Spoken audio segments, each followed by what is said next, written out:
Welcome. My name is Kate Merritt. I'm a program manager at the Department of Small and Local Business Development here in Washington, D.C. This is a drop-in Q&A session for the fiscal year 2023 CBE Green Grant. I am just starting to share my screen. Let me tell you a little bit about how this session will work. This is a drop-in Q&A session. It is not a full information session. We recorded a full information session earlier on in the grant period for this grant. That is available both on DSLBD's YouTube as well as in the grant application system. Also available on demand if you want to write into us at inno.ed@dc.gov. This session is a recorded session in which anyone who is interested in any questions on the grant can feel free to ask them. And as you are here, feel free to ask them in the chat, or if you prefer to come off of mute and also ask that question. I do have the full slides available if we do need to look at anything that's in the information session slides, but otherwise I'm happy to just answer any questions as they come up.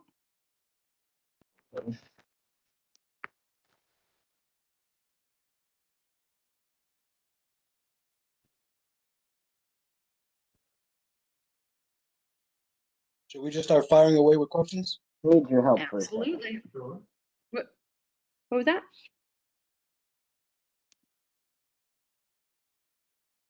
Why is there no sound here? No, it's unmuted. They would just be me muted.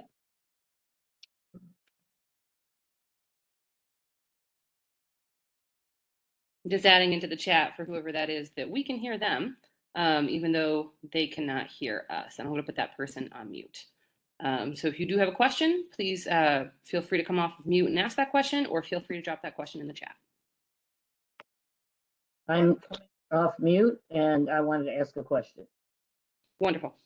I don't understand. The deadline is the 2nd of December and the first meeting you're having is today. How is that even remotely possible? Today is not the first meeting. This is, I think, the 4th. We did the original information session in October. So we announced the grant October 19th. We did an information session October 24th. And then this is the 3rd drop-in Q&A session. So we did send out a final reminder, just so everyone who might have not seen the notice of the grant, it went out to all CBEs, but that went out once again this morning. And a CBE is a Certified Business Enterprise. Yeah. Okay. So Certified Business Enterprise has gone through a certification process with the Department of Small and Local Business Development. I did it. I'm long term. Okay. I've been in business 45 years. Wonderful. Okay. For those of you who are just, go ahead.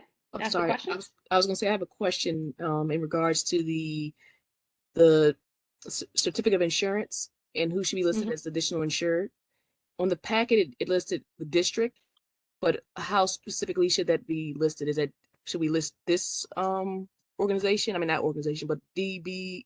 What is this? DSLBD. So at this time, in order to apply for the grant, you can indicate the District of Columbia government. If you are awarded the grant, we will likely come back and ask for some additional indemnifications.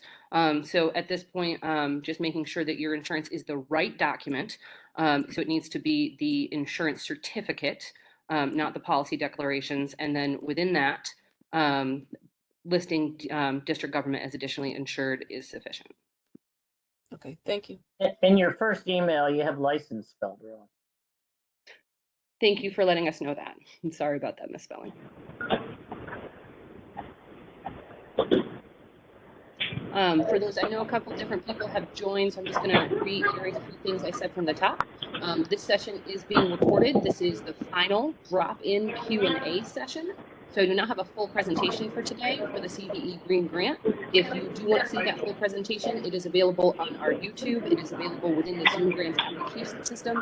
And it's also available if you write into us at inno.ed@dc.gov. For right now, I'm just going to put our call user on mute briefly because there's a little bit of background noise. I'll unmute you again in a second in case you have a question.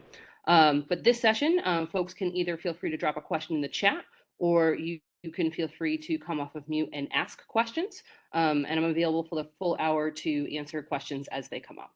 So I'm going to take our call user off of mute again. If you could mute on your side when you're not asking questions, that'll be helpful. There's a little bit of background noise.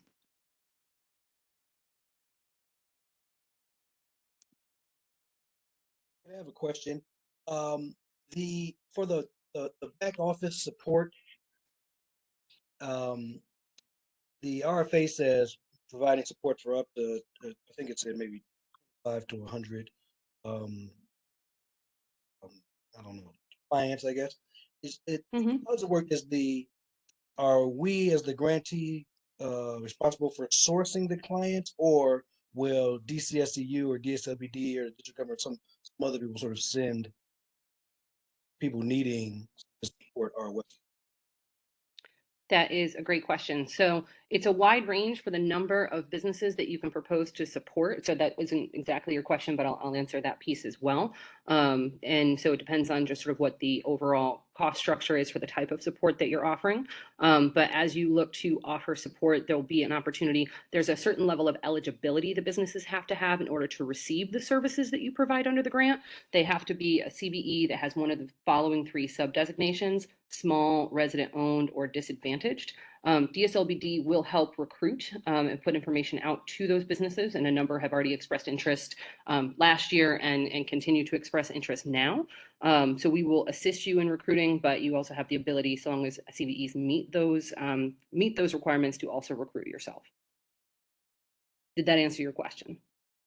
Yes, and I guess a follow-up question is the grant structured as a reimbursement type thing, or the money up front and you go out and yeah, how's it work? Yeah, so that is something that does happen on a grant by grant basis, but typically, and what we have done with this grant in the previous year is the funds were upfront. Okay. Um, and Thanks. all right, Okay. wait and see if I have a question. Mm-hmm. So these are not for nonprofits? No, the Certified Business Enterprise Program is for for-profits only. DSLBD typically supports for-profit business development, and this grant is only eligible for CBEs to apply. So it is only for CBEs who are eligible to apply. And because the services are only for CBEs, then only for-profits are eligible to receive the services provided under this grant.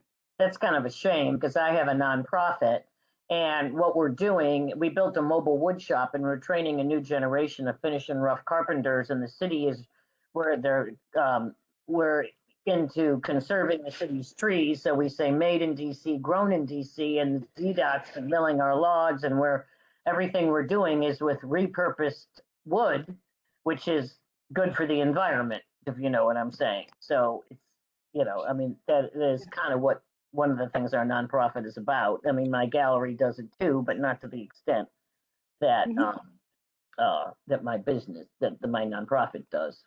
But is what it is. So yeah, it is that space, and I'll cover just a little bit more about the purpose of this grant. Sorry, my slides decided to come off, but this grant is specifically about marketing support and back office services for CBEs that are pursuing contracts with the DC Sustainable Energy Utility and similar types of contracting. And so just to sort of hone in on that a little bit, the DCSEU is contracted under the Department of Energy and the Environment to work on what is known as BEPS. That's the Building Energy Performance Standards. And so within that, BEPS is a law that came through in 2018 that buildings need to have energy upgrades. And so DSLBD is very excited, and DOE is very excited about all sorts of different green infrastructure and things that are moving forward. But this grant is specific about preparing small and local businesses to better be able to compete on contracts in this specific space. So there is a question. Go ahead. One more. Mhm. My main part of my business, I was downtown for like 35 years, but now I run it out of my home. Mhm. Best gallery I've ever had. And we have another space downtown, but it's not my building. But this is. So would that be appropriate? I mean, So I'm not quite. Sorry. No, it's okay. I was going to ask for a little bit more clarification. When you ask, would that be appropriate? A home-based business now. I mean, I'm one of the best. I was nominated the best gallery in DC. and we've been here the longest. But it is in my home, which is a huge property. I have a third of an acre, so it's gigantic. So home-based businesses that are CBEs are eligible to apply for the grant. However, the funding, and I've got the objective pulled up, is in these 3 areas. And so the services that you would look to provide would either be a market study, marketing of businesses, or back office support services to businesses who are pursuing this type of contracting. So we don't have any preference or ask any questions if you are already a CBE about whether your business is home-based or not. But the types of services that we're looking for are the ones that are on the screen right here. I see. I'm beginning to think that we're not appropriate for this. Yeah, and that's something we can't answer, but we can give you the information and you can assess. Right. Plus, between now and Friday, I don't think I have time to pull this together. I do know somebody who's doing it, though. I'm going to move to a question that came in on the chat. I think not everyone can see that question, but I'll read it out. What specific documentation are we seeking for the attestation of registration as a vendor with the Office of Contracts and Procurement?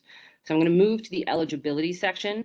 One of the things that's important about this grant is we do have a request for applications that is on our website. You can also get to this link by writing to us at inno.ed, and the away message will have this link in it. Or you can search CBE Green and you'll probably find the link on Google. The request for applications has all of the relevant details about this grant. It is the legal instructions, and you'll see it mentions eligibility documentation on slide section 3, which also starts on page 3. So I'm going to get to the slide that talks a little bit about eligibility, and I'm going to look at the attestations. Those who are not familiar with the term attestation, it is a legal promise that something is true. And so within that, we are asking folks to attest that they are registered as a vendor with the Office of Contracts and Procurement. And so if you are a CBE and you are getting paid through district government, you will need to be registered with OCP as a vendor. And so with that, you should have gone through the general vendor workshop. If you need more information on finding out if you are registered with the Office of Contracts and Procurement, you can go to this page that's here and start looking at those pieces, or reach out to someone at OCP. We will be requesting earlier a copy of the AREBA supplier number. AREBA is a third-party system that the Office of Contracts and Procurement uses in order to set up registration as a vendor, but then they have additional steps that people go through to register as a vendor. And so you should have gone through all of those steps, provide us with the AREBA number, and then the attestation is it's the applicant owner for the business signing that you are registered with the Office of Contracts and Procurement. So we don't need additional documentation. We need an attestation, and that attestation should be true.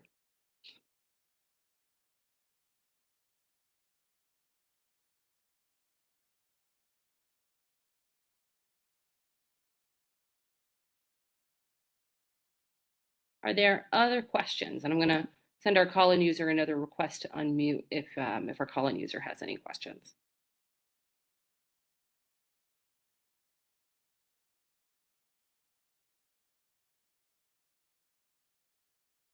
I know that you did some of this on the original info session.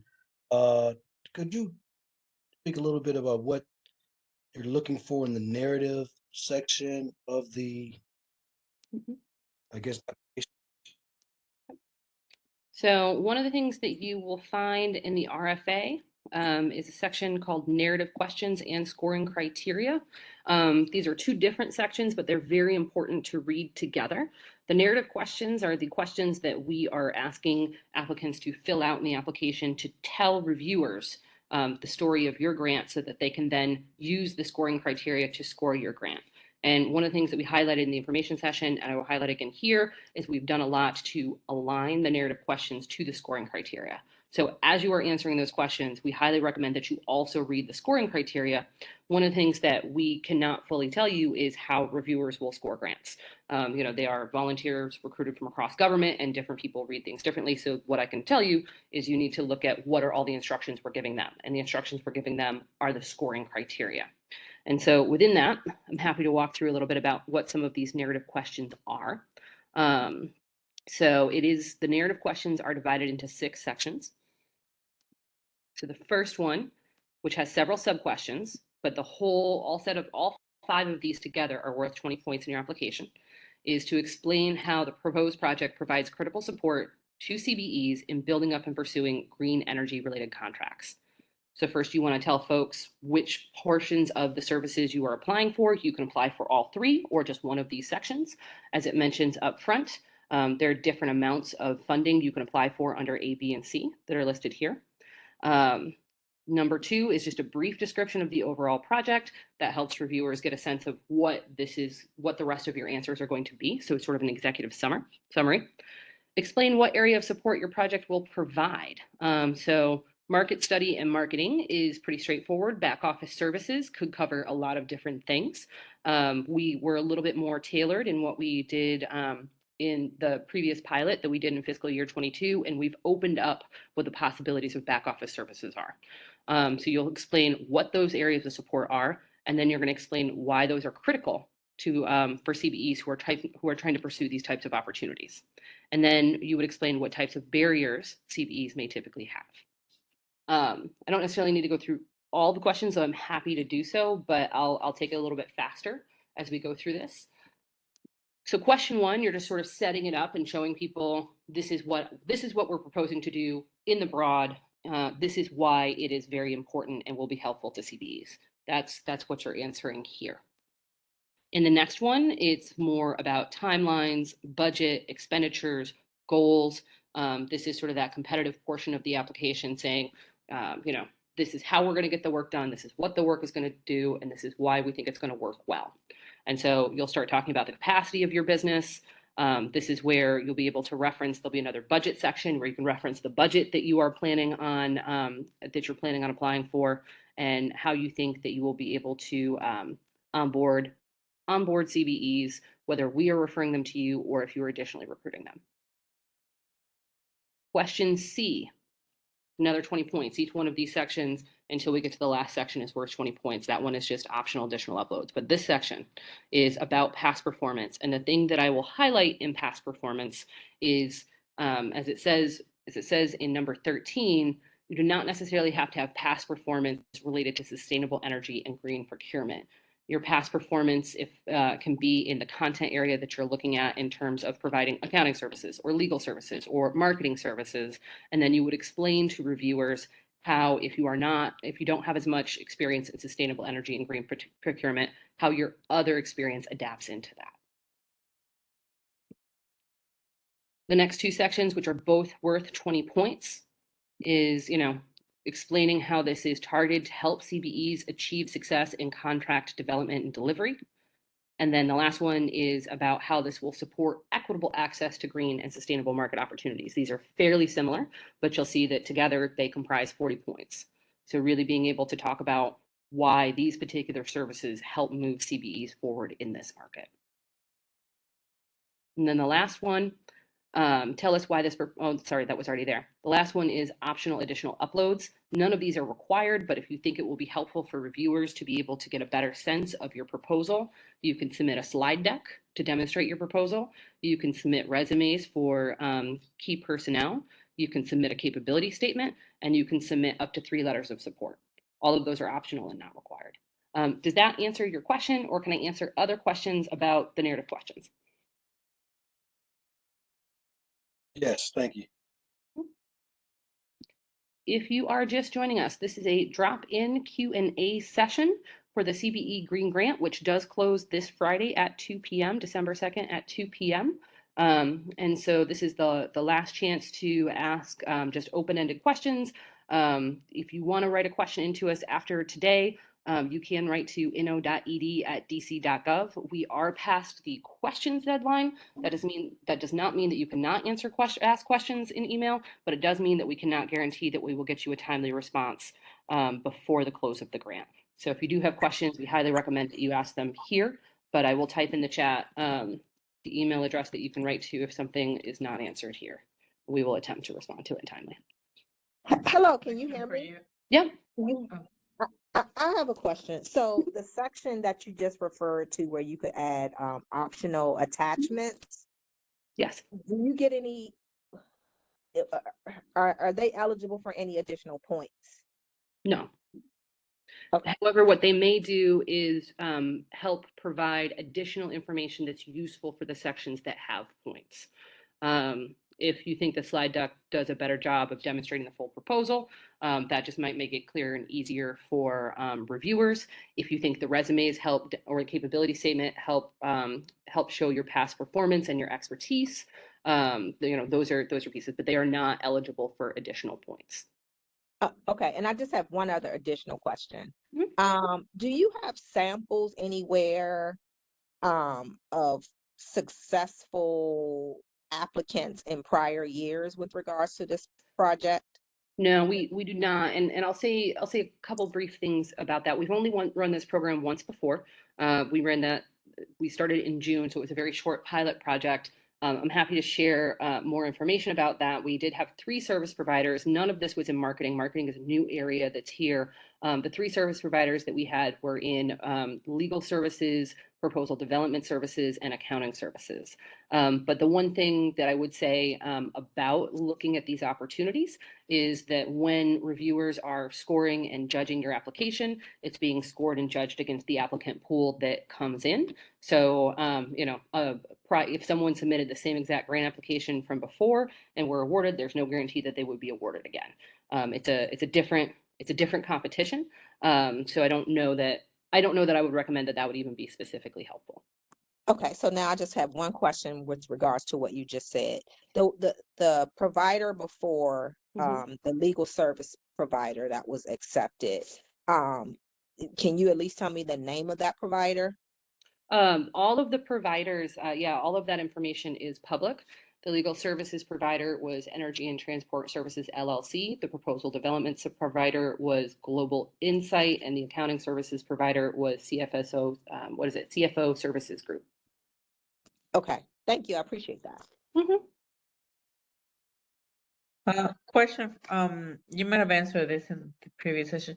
So if I am a CBE and I have somewhat of experience in green and sustainable, because let's say I'm in the construction industry, can I team up with other providers to create a team, or am I supposed to have that, let's say back office or marketing, or can I put together a team and maybe go in with a couple other CBEs? Yeah, we answered this question, and I'm going to answer it again. We answered this question. I think it came up in the FAQs that came up because I think it came up via email. There is currently no restriction in the RFA on teams, but the applicant does need to meet the eligibility requirements that are in the grant. And I think, making sure that everything is sort of meeting those eligibility requirements is the space that you want to be on. But the RFA is silent about teaming, so it is not disallowed. Do all team members have to be CBEs, or can the primary, like the one leading the effort?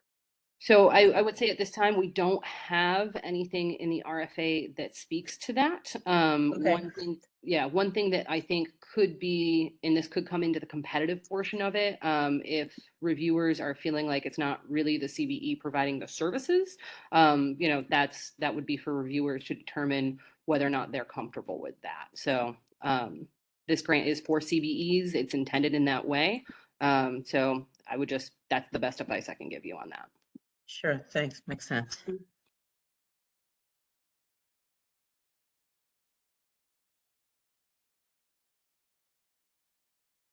Are there other questions I can answer? This is to piggyback on one of your other responses. I know you said that information about the prior grantees was listed somewhere. Can you tell me exactly where it is? Because I actually want to go and do a little bit of research. Yeah, I think if it went out, it would have gone out in a press release if that is out. So what I stated is it's public information about who was awarded, which is why I'm happy to share it. I am not sure if that is specifically listed. If it was listed in a press release from DSLBD. Okay, thank you.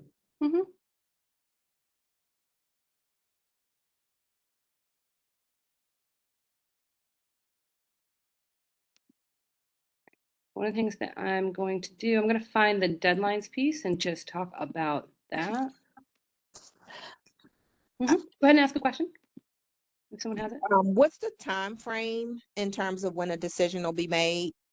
Yeah, the RFA lists that we are intending to make award announcements around mid-January.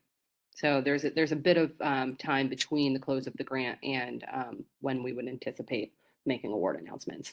That would mean these things can be variable, but the estimated timeline for finalizing a grant agreement would be February of 2023. So the start of projects would probably be February or March 2023. And those projects can run during the fiscal year. And so they need to wrap up by September 30th, 2023.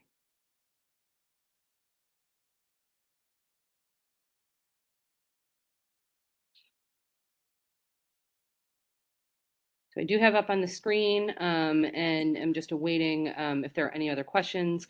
Okay, there are questions about sending the links of previous recordings, so I'll pull those in a second. But just to reiterate some of these deadlines, the final deadline is this Friday, December 2nd at 2 p.m. We will close the system at 2 p.m. That is a manual close. So if you get in at 2 p.m. and 1 second, there's also a timestamp. We will only accept applications that are in by 2 p.m. So do highly recommend that you get that in sooner. We've passed the questions deadline. We specifically set this session after the questions deadline. The questions deadline does not mean that you cannot ask questions, but any questions that you ask via email from now until the close of the grant, we just cannot guarantee a timely response, although we will try. We've already missed both of the courtesy review deadlines. Those are deadlines in which we would check eligibility prior to the closure of the grant, which is a typical process for InnoEd grants. But I'm going to go ahead and pull.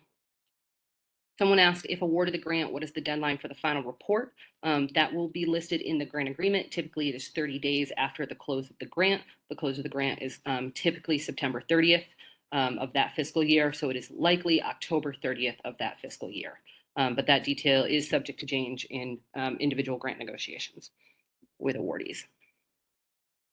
All right, I'm going to escape out of this and go get the links for the recordings, which are on YouTube. So I'm going to go get DSLBD's YouTube. And while you're doing that, if awarded a grant, can grantees also avail themselves of the services of the grant from other grantees, right? So yes, if they are eligible. Okay, right, all right. Mm-hmm. That's I'm assuming a different process. If they apply to be a recipient of the services. Yeah, so one of the things, in terms of a few different things, in terms of being able to receive the services under the grant, DSLBD will announce and support that once we know what they are, and we've worked with the awardees under this. So there is a way right now to sign up in general interest, and that's in the slide deck, and I can go back and find that link and put it in the chat. But in the meantime, yeah, if you were interested in those services, anyone who meets the qualifications of being a CBE that is small, resident-owned, or disadvantaged will have an opportunity to take advantage of services that are awarded under the grant.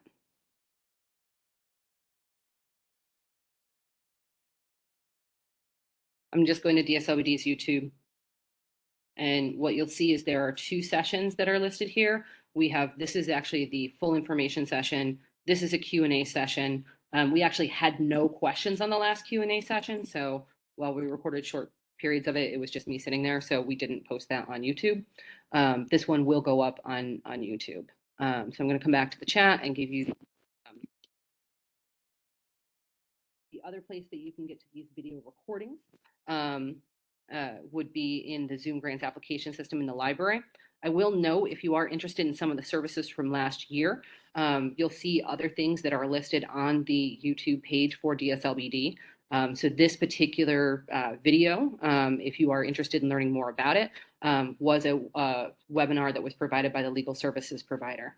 And so you can scroll through DSLBD's YouTube. I think there are 2 legal service providers webinars, and then there are recruitment webinars by each of the, one by the proposal development and one by the accounting services. If you want to see more about that, that is available on the YouTube.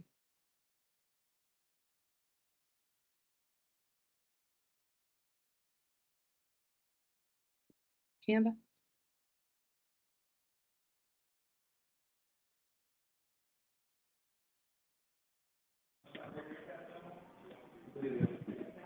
Hi. I have a question and Yeah. just want to make sure you can hear me first. Okay, perfect. So, sorry, I'm at the airport. No worries. Goodness. Just question about the dollar amount. I've actually, hold on, let me just, I heard dollar amount, and I apologize. I didn't hear the yeah, other. let me just let this airline guy stop talking. Certainly. Okay, that was horrible timing. He hadn't said a word before that. Okay, so just wondering about with the dollar amount, when someone is approved, or I'm sorry, when you guys are reviewing for approval, would you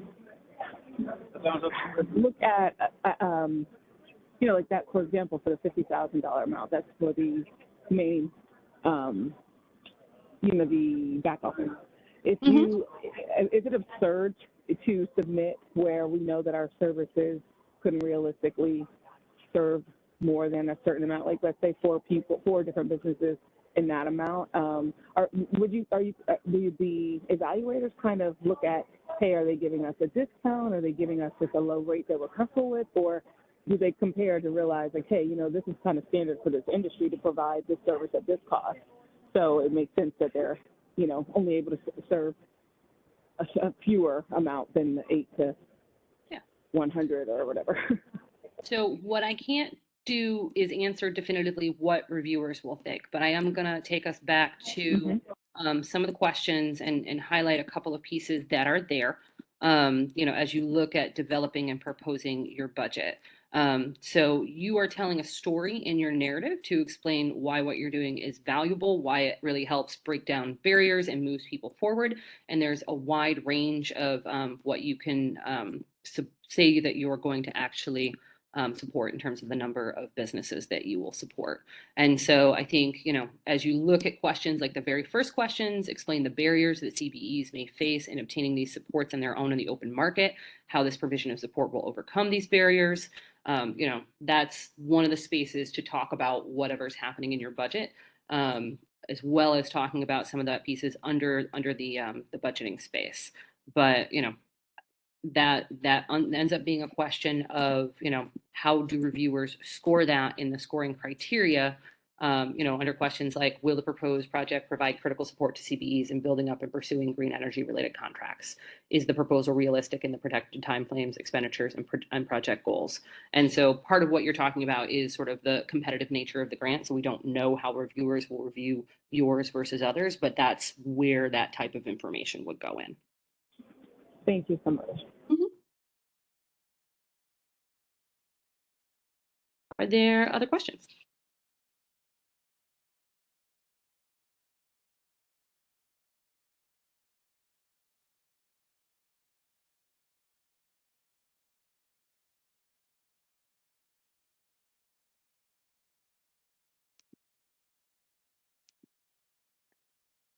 I'm just going to slide through some more parts of this slide deck. I will note that the application is in Zoom Grants. Zoom Grants is a third-party application system that we use. If you are having any technical difficulties with Zoom Grants, it's listed in the RFA, and it is listed here, questions@zoomgrants.com. Technical difficulties could include items such as you're having a login issue, having troubles figuring out how to log in. It could also include if you're having an issue with information in your account saving. A few quick tips: if you've created a Zoom Grants account before, but you can't remember your password, you can reset your password. Another quick tip is if you have used your email address elsewhere attached to a different business account, you might need to use a new email address in order to do that, in order to get attached to your new business that's here. And then lastly, as you are looking at things in Zoom Grants, Zoom Grants does not accept special characters very often. So if you're copying and pasting from a word processor into the Zoom Grants system, particularly if you have bullets or other special characters, those may not save. So we do recommend trying to submit early so that you are able to make sure that you don't run into any last minute technical issues. But if you do, Zoom Grants, they are on, I believe, Mountain Time. So they're not available early in the morning, but typically in their core hours, which I think is around, I think it's like 10 to 7 p.m. Eastern, they're usually very fast in responding. That's Monday to Friday. There is a full demo of Zoom grants in the information session if you want to see it. I have a few slides here. But definitely make sure that you actually submit the application, because if it is unsubmitted but in the system, we will not be able to accept it. I think this answers some of the questions that we had earlier on award dates, period of performance. I apologize, that should not say September 20th, that should say September 30th. And the final report would be due October 30th. Little bit, there's additional sections in the RFA that we suggest people read the RFA from beginning to end. So you'll see some of these other sections include the selection process, award information, if awarded, as well as important legal disclaimers.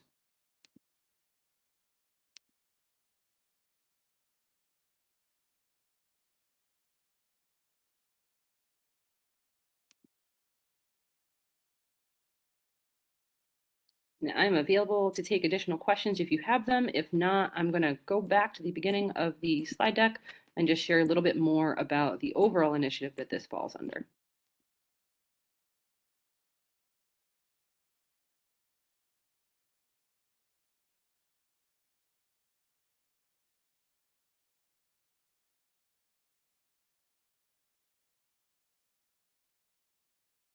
Let me actually mention a couple of quick things that we've been seeing. This is on eligibility. One quick thing on eligibility, I believe we mentioned this in the information session, but we've been seeing that many people are getting their CBE numbers wrong in many different settings. Please do make sure that you visit the search portal and that you get the correct CBE number for your business. That's been, we've been seeing that regularly. You can see where that link is here and you can see how to search here. In terms of your business license, you can go into, it's now the Department of Licensing and Consumer Protection. It was DCRA, but you can go into their system and you can verify your business address yourself. This is how we will be verifying it, to make sure that the address matches for the same thing on the application, and to make sure that your license is still valid and not expiring or expired. Let's see. And in terms of clean hands, that's definitely something, make sure that it is dated October 1, 2022 or later, and that it's a compliant clean hand certificate. Back to the beginning. And please feel free to interrupt me if you, sorry, that one always seems to have a,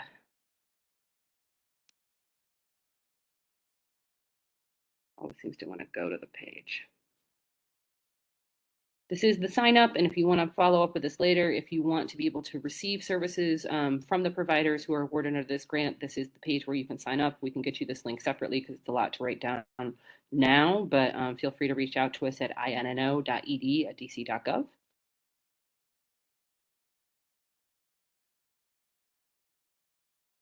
Okay, so I'm going to go back and talk a little bit about why this grant, but feel free to interrupt me if you have a question about the grant or the application. So CBE Green is an initiative within DSLBD to support CBEs expanding into the green and sustainable energies and buildings market. This grant is paid for through funds from the Department of Energy and the Environment. And so in partnership with DOEE, we are supporting CBEs through additional opportunities so that they can prepare for DOEE, specifically DCSEU, the DC Sustainable Energy Utility, and more green market opportunities. Much of this is around infrastructure and it's around buildings. And so one of the things to know is that in 2018, the District of Columbia passed some of the most aggressive and forward-looking energy benchmarking standards in the country. That is because buildings are one of the highest producers of greenhouse gases and carbon emissions. And so in looking to reduce that and to reduce the overall district's carbon footprint, they are working on benchmarking, first large buildings and then smaller buildings. So that benchmarking includes needs for contractors to be able to do that benchmarking to know what is the actual energy efficiency of a building, and then required upgrades. And so within the required upgrades, some of that is funding that comes directly from district government, but there are also, I believe, over 600 buildings that need to find folks in the private market. So they are not government contractors, but they need to update their buildings too. And many of them need to have folks who have certain levels of qualifications. So Procure Green, which is this page here from DCSEU, includes a number of RFQs that are open and rolling at all times that CBEs and others can apply for. And so you'll see in these additional documents, these are the scopes of work. We do have videos on learning more about these, and there are other ways to get connected to them. The grant that we're doing right now is sort of what are the other things that people need so they're more prepared for these scopes of work outside of what DCSEU is already providing. And so DCSEU has a program called Train Green, and this is also funded by the Department of Energy and the Environment, and this is free skills training for CBEs and DC residents. And it includes a lot of different trainings, whether it's LEED certification, additional things in ASHRAC and HVAC. They have entire career pathways so that folks can be building up. And I think one of the things that we are communicating is that not only is there work now, but there is much more work coming in the future in these spaces. And there's a need for us to be able to support small and local businesses and residents into these opportunities through different types of training and different types of back office support.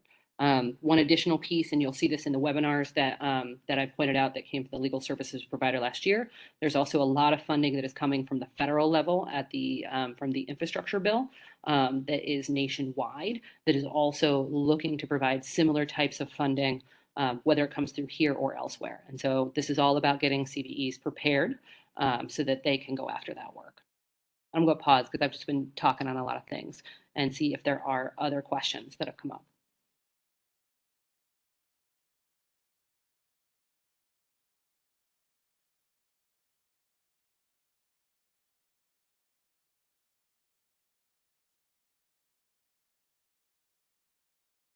Hearing no other questions, if you do want to go a little bit deeper, these are both available in this website. I'm sorry, in this slide deck, which is available in Zoom Grants, but it's also available on DSLBD's website under the CBE Green page.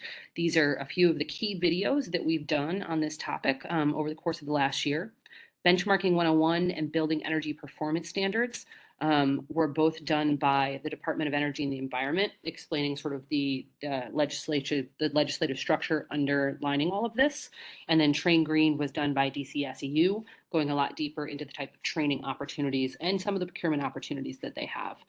So all three of these videos together can be really useful if you're trying to get a deep dive understanding of what's happening under CBE Green and in the larger green infrastructure space here in the district.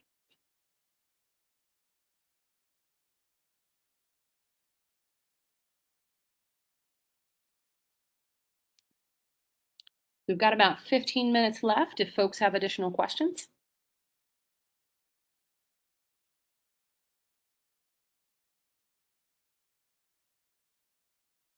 I have one more question. Sure.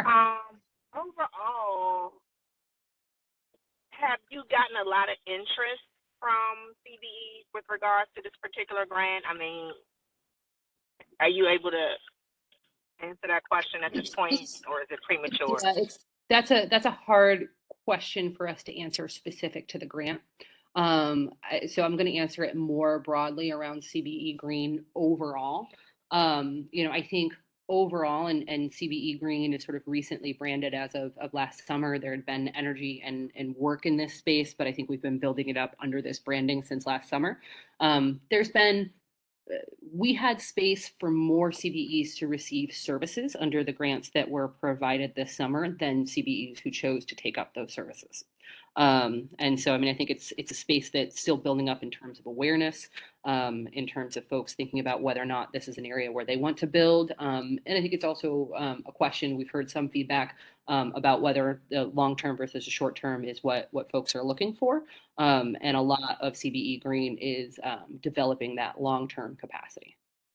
Okay, and I was asking you specifically just because I'm a CBE and I actually happen to have a small law office, so I'd be looking more in terms of the legal services, and I'm trying to figure out those short-term and long-term goals for my business with regards to legal services.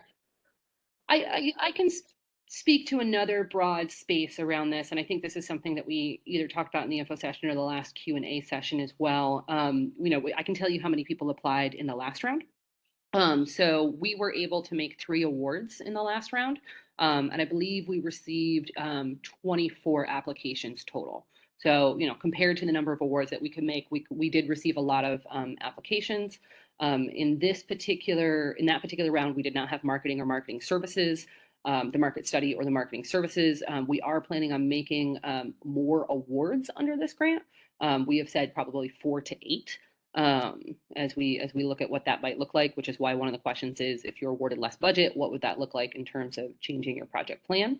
The other thing that I will say, we are very excited to be in this space for CBE Green, to make this grant available only to CBEs, because we know the strong capacity of CBEs. We know that the things that other CBEs need are things that CBEs have. And so we're very excited to be able to say, we know that the CBE community can support the CBE community in this way. And this is one of the first examples where we've really been able to fund back office in this way. And the way in which we're doing it in this round sort of allows for CBEs to say, these are the many different ways that we think back office is most valuable. So one of the things that we're able to say, since we had so many great proposals in the last round, even though we couldn't fund them, is that we see the capacity, that it's there and it's strong. And that is a great message to be able to share with the world. Mm-hmm.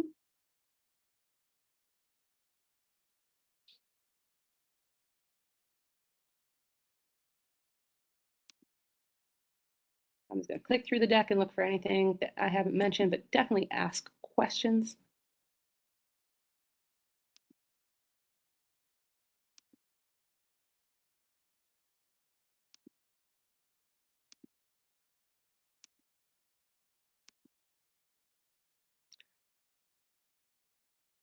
I did not mention alternative licensure because we didn't do a full cover on eligibility, but we did mention sort of having a license from the Department of Licensing and Consumer Protection, or DCRA. We do know there are a few business types that do not necessarily have a license from now DLCP. If that is you, then you would upload a copy of your alternative licensure. That is listed in the RFA. Glad you mentioned that. That's a question I meant to ask in the chat. Does the bar license for a lawyer qualify? Acceptable? Yeah. And I think one of the things that you would probably just look at is, sort of what was the licensure that you provided under your CBE. But, if you are properly licensed in the district and it doesn't go through DLCP, we will assess that in your application. Do make sure whatever you provide to us is up to date. We will be looking at the dates on that, so make sure that it is not expired. Hi, are you able to hear me? Yes, I can hear you. Okay, perfect. I just want to find out if you are looking with intention. Wait, I didn't catch that. Sorry? Sorry, after you said, can you hear me? It got a little muffled. Can you say it again? Are you looking with intention for CBEs to provide services other than the ones you secured in the first round? Yes, we opened it up to be broader. So in the first round, we were a little more tailored and targeted to the types of services that we actually did end up having. And those are fine.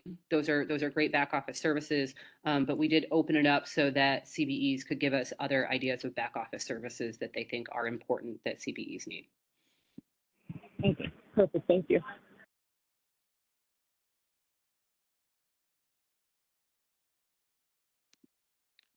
Back to that definition.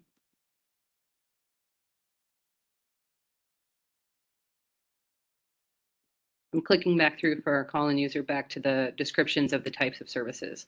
Because I've been on this slide, but I haven't spoken about it. So the market study, and this is new this year, that someone can apply for up to $25,000 to provide a market study of CBE opportunities in the green energy economy, including but not limited to opportunities related to the building energy benchmarking, solar, and building maintenance and upgrades. So this is an assessment of what types of opportunities are really out here for CBEs. And that's for up to $25,000. The market study is separate and different from marketing. So it's up to $25,000 to market and provide those actual marketing services of small resident-owned or disadvantaged CBEs to prime contractors in this space, but also opportunities from prime contractors to CBEs and then also of that Train Green program. And then the last one is back office. And the way we have that described, which is pretty broad, is up to $50,000 to provide back office services for between 25 and 100 CBEs pursuing or preparing to pursue green energy procurement opportunities.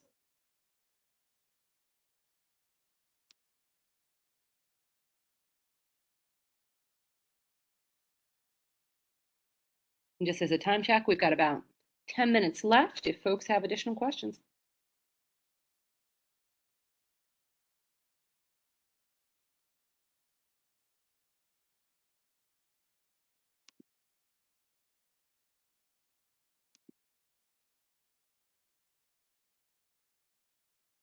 I'm just clicking through the deck to see if there's anything additional I haven't touched on.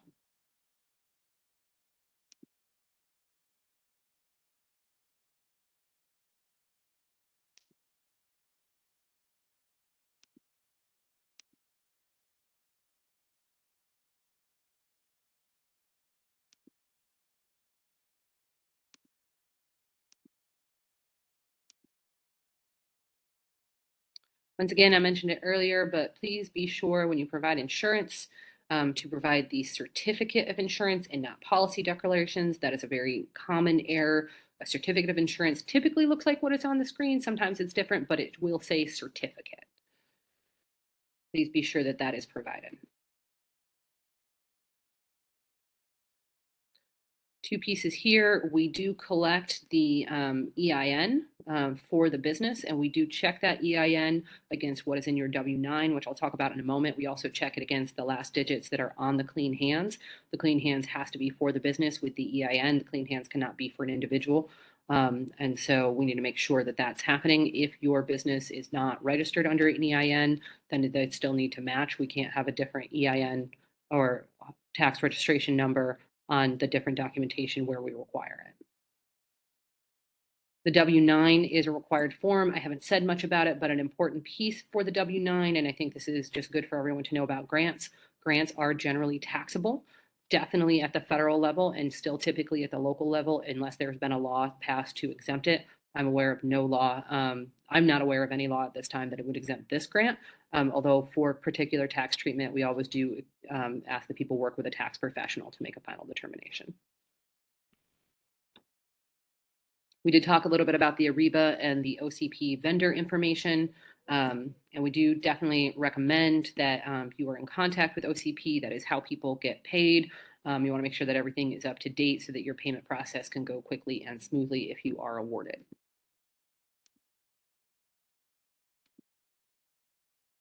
I'm going to say a little bit, unless interrupt me if you do have a question, but these last couple minutes, I'm going to say a little bit about the allowable and disallowed costs because I haven't talked about those yet.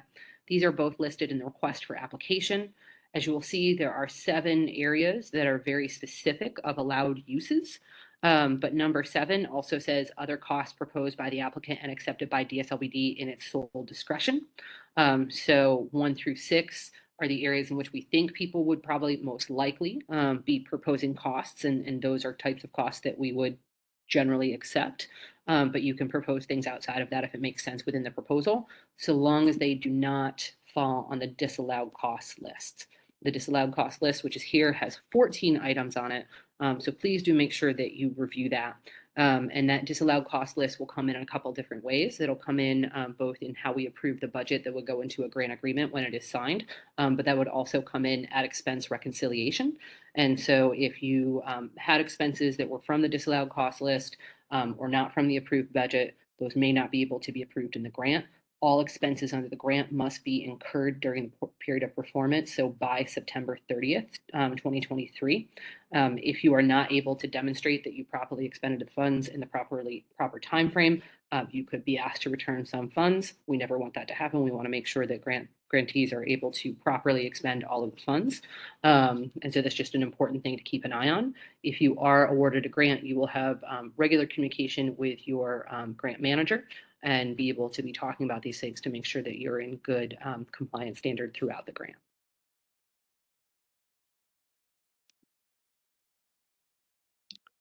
Five more minutes. Any additional questions?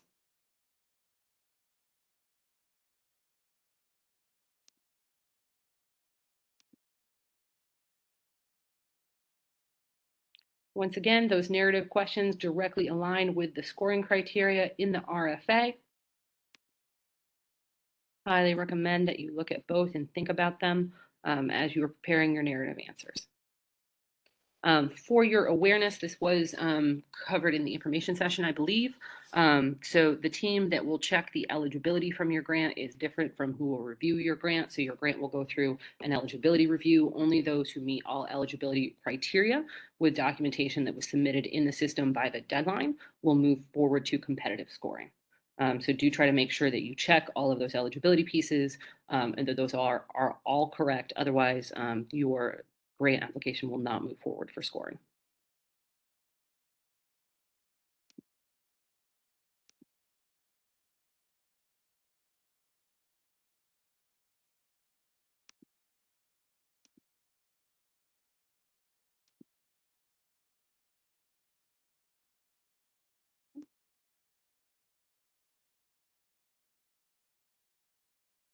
We have about 4 minutes left.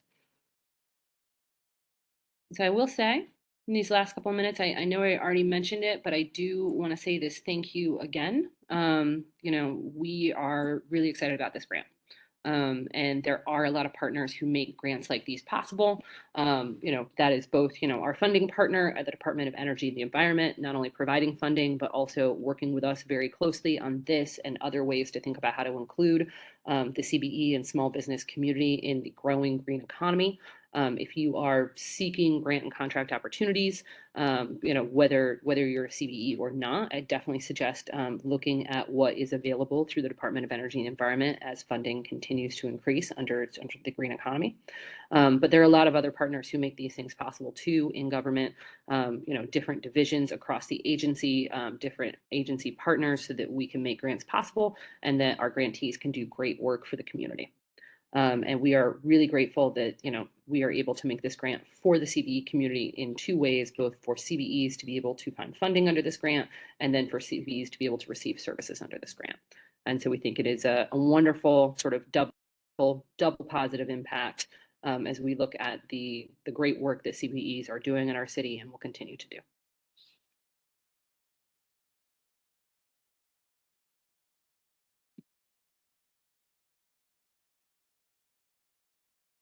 Two more minutes. I see folks are hanging on.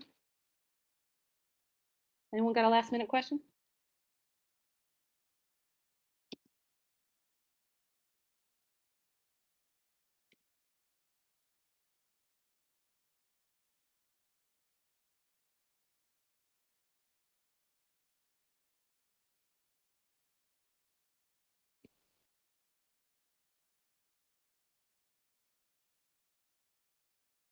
Well, as I just put in the chat, if there are further questions after this, we are past the question deadline, so we cannot guarantee a response before the deadline, the final deadline, but we will try.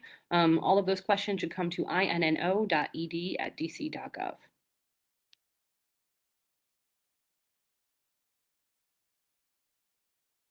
And I will just hang on until the last minutes, but it might be a little quiet unless anyone has any more questions.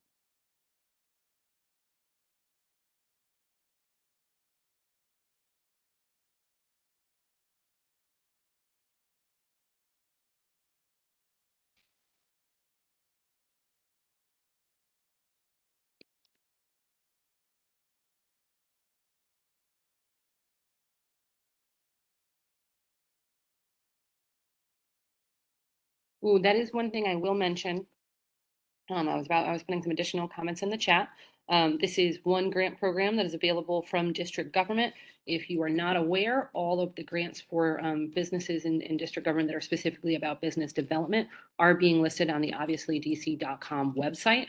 There are additional places to find grants that are other types of grants beyond that, but if you are a DC business, you may want to keep an eye on the funding opportunities list on www.obviouslydc.com to see what is currently available and what is coming up. With that, it is 4 o'clock. I want to say thank you to everyone for both sitting through the session today and your interest in CBE Green and everything you are doing to support our city. And I'm going to go ahead and stop the recording and log off. Thanks so much.